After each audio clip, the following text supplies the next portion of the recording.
नमस्कार मित्रांनो. रामायणामधला एक प्रसंग आहे, ज्यावेळी प्रभू श्री रामचंद्र आणि सीता माता या चित्रकूटातल्या वनामध्ये बसलेले असतात आणि त्यावेळी जयंता म्हणजे इंद्राचा जो पुत्र आहे, तो काकासुराच्या रूपामध्ये म्हणजे एका कावळ्याच्या रूपामध्ये तिकडे येतो आणि त्याला संशय होतो, की ही जी स्त्री बसलेली आहे, ही लक्ष्मी माता म्हणजे ती लक्ष्मी माता ही सीता नाही, ही कोणतरी वेगळी आहे. आणि तिची परीक्षा घेण्यासाठी काकासुराच्या मनामध्ये हा संशय येतो आणि त्याची परीक्षा घेण्यासाठी तो तिकडे जातो आणि सीतेमातेच्या पायाला चोच मारतो आणि चोच मारल्यानंतर ज्यावेळी मातेच्या पायातून रक्त यायला लागतं, त्यावेळी रामांना ही गोष्ट समजते आणि राम हे एक अस्त्र त्या काकासुराच्या मागे सोडतात. आता ते अस्त्र एवढं भयानक असतं, की जिकडे-जिकडे तो कावळा जाईल त्याच्या मागे ते अस्त्र त्याला मारायला नेतं. म्हणून तो कावळा पहिला इंद्राकडे जातो. इंद्राला सांगतो, की "अरे, मी असं-असं ती संशय आला, की ती स्त्री सीता आहे की नाहीये. म्हणून मी तिच्याकडे गेलो आणि रामाने असं अस्त्र सोडलेलं आहे. तर मी काय करू?" तर इंद्र म्हणतात, "मी ह्याच्यामध्ये काहीही करू शकत नाही. तू माझ्या जवळ पण जास्त थांबू नको, नाहीतर तुझ्या नादामुळे मी मरेन." मग तो कावळा परत ब्रह्माकडे जातो. ब्रह्माकडे गेल्यानंतर सुद्धा ब्रह्मदेव पण हे सांगतात, की "या अस्त्राचं काहीही करू शकत नाही. आमच्याकडे याच्या काही उपाय नाही." तो कावळा नंतर शिवांकडे जातो. शिवा पण हेच सांगतात, की हे अस्त्र काही करू शकत नाही. परत तो इंद्राकडे येतो आणि इंद्र आल्यानंतर इंद्र एक गोष्ट सांगतो, की ह्या अस्त्रापासून जर वाचायचं असेल, तर ज्यांनी तो अस्त्र सोडला, त्या रामांकडेच तू परत जा. आणि म्हणून तो काकासूर परत रामांकडेच जातो आणि रामांना शरण जातो आणि रामांना ही गोष्ट सांगतो, की माझ्याकडून ही गोष्ट चूक झाली आणि मला आता माफ करा. आणि राम त्यावेळेला असं म्हणतात, की तो अस्त्र तर मी सोडलेला आहे. कॉज झालाय त्याचा इफेक्ट तर होणार.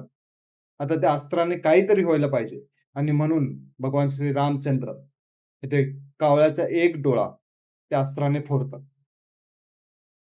आता ही जी एक कथा आहे, त्या कथेतून आपल्याला काय शिकायला भेटतं? याचा आध्यात्मिक बोध नक्की काय?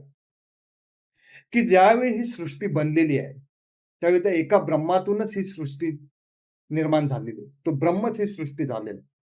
म्हणजे जी लक्ष्मी माता आहे वरती, ती लक्ष्मी सीता पण झाली आणि तीच लक्ष्मी इतर स्त्रिया पण झालेल्या आहेत. एका स्त्रीमध्ये लक्ष्मीला बघणं आणि एका स्त्रीमध्ये दुसरी स्त्री हे बघणं, हे द्वैत आहे. म्हणजे ब्रह्म सोडून तुम्ही दुसरं काय ते बघता. सगळं जग हे राममय आहे. रामच आहे. 2 नाहीये, एकच आहे. आणि ही ज्यावेळेला संशय मनामध्ये येतो, आपली दृष्टी ज्यावेळी द्वैत होते, त्यावेळेला रामांचं अस्त्र म्हणजेच काळ, काळ आपल्या मागे लागलेला असतो. आणि काळ आपल्याला जन्मोजन्मी आपल्याला तो काळ जन्म-मरणाच्या चक्रामध्ये फसवत असतो. आणि ह्या काळातून निघायला ना ब्रह्मदेव मदत करू शकतात, ना महेश मदत करू शकतात. कोणीही मदत शकत नाही. कोण मदत करू शकतो? राम. राम म्हणजे कोण? म्हणजेच आत्मा. आपलाच आत्मा म्हणजे आपण स्वतः. आत्मा रूपाला ज्यावेळी आपण शरण जातो, आपल्यात असणाऱ्या आत्म्याला ज्यावेळी हा जीव शरण जातो, त्यावेळी तो आत्मा त्याचा एक डोळा फोडतो. म्हणजे त्याला अद्वैत स्थितीमध्ये आणतो. द्वैत स्थिती त्याच्याकडून काढून घेतो आणि त्याच्यामध्ये अद्वैत स्थितीमध्ये त्याला घेऊन येतो. म्हणजे 2 नाहीये, एकच. एक डोळा फोडला त्याचा, एक तसाच ठेवला. म्हणजे अद्वैत स्थिती. 2 बघूच नको. एकच बघ. सगळ्यामध्ये मलाच बघ. रामांनाच बघ. सगळ्यामध्ये सीतेला बघ. 2 नाहीये, एकच आहे. आणि ही शिकवण त्या कावळ्याला रामाने दिली, की 2 नाही, द्वैत नाही, अद्वैत.